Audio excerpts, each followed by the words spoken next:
Friends, ಇವತ್ತಿನ ವಿಡಿಯೋದಲ್ಲಿ ನಾವು 5ನೇ ತರಗತಿ ಇಂಗ್ಲಿಷ್ ಪಠ್ಯಪುಸ್ತಕದ unit 3 prose the child who saved the forest ಎಂಬ ಲೆಸನ್ನ ಆಕ್ಟಿವಿಟೀಸ್ ಕ್ವಶನ್ ಆನ್ಸರ್ಸ್ನ ತಿಳಿದುಕೊಳ್ಳೋಣ.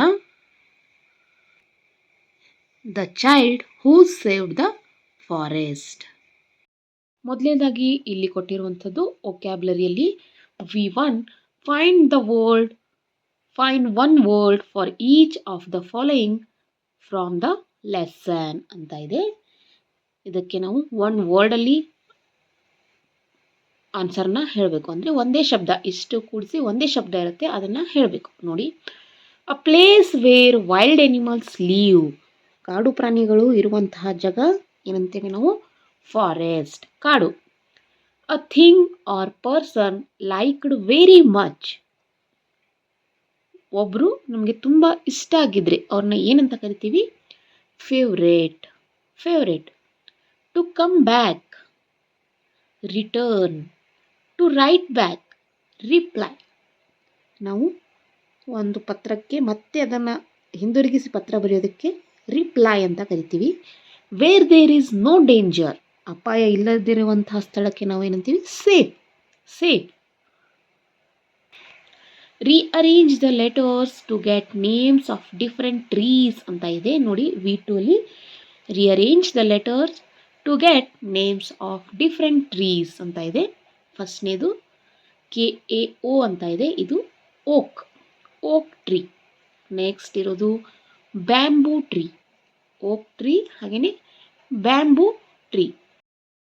ನೆಕ್ಸ್ಟ್ ಇರೋದು palm, PALM. Fourth one neem tree, NEEM, neem tree. Fifth one pine, PINE, pine tree. Next EUCALIPTUS, eucalyptus. ಇನ್ನು ಮುಂದೆ ಬರುವಂಥದ್ದು ಕಾಂಪ್ರಹೆನ್ಷನ್. ಇಲ್ಲಿ ಕ್ವಶನ್ನ ಕೊಟ್ಟಿದ್ದಾರೆ, ನಾವು ಇದಕ್ಕೆ ಆನ್ಸರ್ಸ್ನ ಬರೀಬೇಕು. Answer the following questions in 2 or 3 sentences ಅಂತ ಇದೆ. ಮೊದಲನೇ ಪ್ರಶ್ನೆ ಬಂದ್ಬಿಟ್ಟು ಏನಿದೆ ಅಂದರೆ, where did Prem and his family leave ಅಂತ ಇದೆ. ಇದಕ್ಕೆ answer, Prem and his family lived in a small village near Bandipur forest.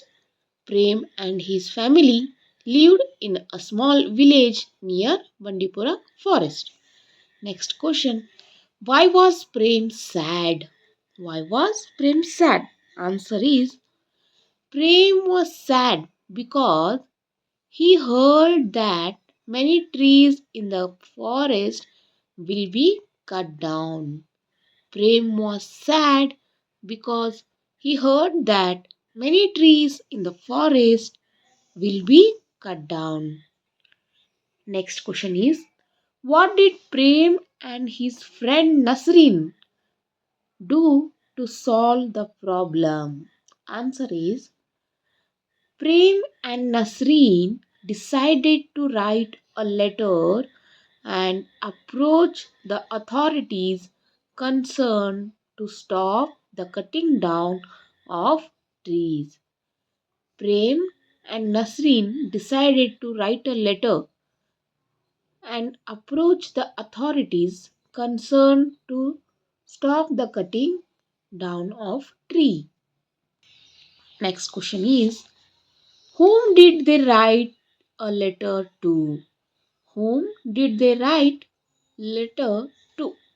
Answer is, they write a letter to the president of Grama Sabha.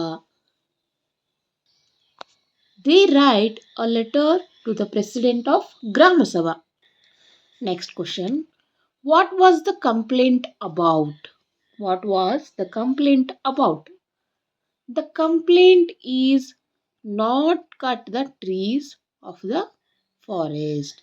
The complaint about is not cut the trees of the forest. Next question, who signed the complaint? Answer is, Local community and nearby villagers are signed the complaint. Local community and nearby villagers are signed the complaint. Next question is, what did the president of Grama Sabha write back to Prem? Answer is, the president of Grama Sabha write back a letter that the request of not cutting down trees in the forest has been accepted. Now, the plants, animals, and birds will be safe. A letter that request of not cutting down trees in the forest has been accepted. Now, the plants, animals, and birds will be safe. ಇನ್ನು ಮುಂದೆ language exercise ನಲ್ಲಿರೋದು give the plural forms of the following words ಅಂತ ಇದೆ. Singular plural. Deer, deers. Forest, forests. Friend, friends. Authority, authorities. Community, communities. Next ಇರೋದು rewrite the following sentences using plural form of the underlined word. Observe the change in the words ಅಂತ ಇದೆ. Underline ಹಾಕಿರುವಂತಹ ಶಬ್ದದ ನಾವು ಫ್ಲೂರಲ್ ಫಾರ್ಮ್ನ ಬರೆದು ಸೆಂಟೆನ್ಸ್ನ complete ಮಾಡಿ ಅಂತ ಕೊಟ್ಟಿದ್ದಾರೆ. ನೋಡಿ, ಫಸ್ಟ್ ಒನ್ ಇರೋದು ವೇರ್ ವಿಲ್ ದ ಎನಿಮಲ್ ಅಂತ ಅಲ್ಲಿ ಕೊಟ್ಟಿದ್ದಾರೆ. ನಾವಿಲ್ಲಿ ಎನಿಮಲ್ಸ್ ಅಂತ ಹಾಕಬೇಕು. Animal, animals. Where will the animals go if there are no trees? ನೋಡಿ, ಟ್ರೀಸ್. Next the deers. ಅಲ್ಲಿ ಡೀರ್ ಅಂತ ಕೊಟ್ಟಿದ್ದಾರೆ, ನಾವಿಲ್ಲಿ ಡೀರ್ಸ್ ಅಂತ ಮಾಡಬೇಕು. The deers came sprinting towards him ಅಂತ ಇದೆ. ನಾವು ಅದನ್ನು ಬಹುವಚನದಲ್ಲಿ ಮಾಡಿದಾಗ ದೆಮ್ ಅಂತ ಆಗುತ್ತೆ. Next we. ನಾವಿಲ್ಲಿ ಆಲ್ರೆಡಿ ಆನ್ಸರ್ ಬರೆದಿದ್ದೀವಿ ವಿ, ಆದರೆ ಅಲ್ಲಿರೋದು ಸೆಂಟೆನ್ಸಲ್ಲಿ ಐನ plural form we. We have good habits. The communities. ನೋಡಿ, ಅಲ್ಲಿರುವಂಥದ್ದು ಕಮ್ಯುನಿಟಿ. ಕಮ್ಯುನಿಟಿನ ನಾವು ಫ್ಲೂರಲಲ್ಲಿ ಬರೆದಾಗ ಕಮ್ಯುನಿಟೀಸ್ ಆಗುತ್ತೆ. That live near the forest signed it. We appreciate your love for animals and birds. ಅಲ್ಲಿ ಎನಿಮಲ್, ಬರ್ಡ್ ಅಂತ ಇದೆ. ನಾವು ಫ್ಲೂರಲ್ಲಿ ಬರೆದಾಗ ಎನಿಮಲ್ಸ್ ಆ್ಯಂಡ್ ಬರ್ಡ್ಸ್. ಇದಿಷ್ಟು ಫ್ಲೂರಲ್. ಇದಿಷ್ಟು the boy who save the forest ಲೆಸನ್ನ ಆಕ್ಟಿವಿಟೀಸ್ ಹಾಗೆಯೇ ಕ್ವಶನ್ ಆನ್ಸರ್. ಈ ವಿಡಿಯೋ ನಿಮಗೆ ಇಷ್ಟ ಆಗಿದ್ರೆ ದಯವಿಟ್ಟು ಶೇರ್ ಮಾಡಿ, ಲೈಕ್ ಮಾಡಿ, ಹಾಗೆಯೇ ಸಬ್ಸ್ಕ್ರೈಬ್ ಮಾಡಿ ಅಂತ ಹೇಳ್ತಾ ಧನ್ಯವಾದಗಳು.